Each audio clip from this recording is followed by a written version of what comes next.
Christianity begins in the first century, not with a throne or an army, but with a young Jewish teacher from Nazareth named Jesus, whom people would come to call the Christ, the Anointed One, the promised King of Israel. In a land controlled by the Roman Empire, where emperors claimed divine power, Jesus preached a very different kind of kingdom. He spoke of a kingdom not built by swords or soldiers, but by love, mercy, truth, and sacrifice. Crowds followed him because he healed the sick, fed the hungry, and taught with an authority no one had ever seen. His followers believed he was the long-awaited Messiah, the true king sent by God.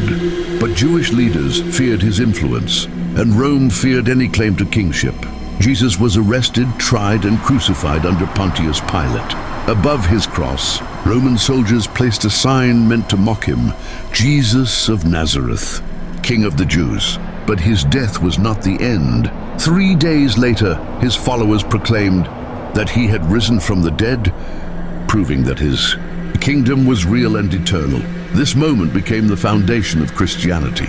Ordinary men and women, empowered by his teachings, began spreading his message across Israel, then Syria, Greece, Africa, and Rome itself.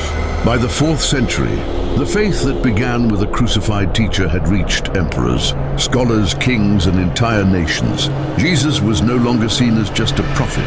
He was honored as Christ the King, ruler of a spiritual kingdom that transcended borders, languages, and empires.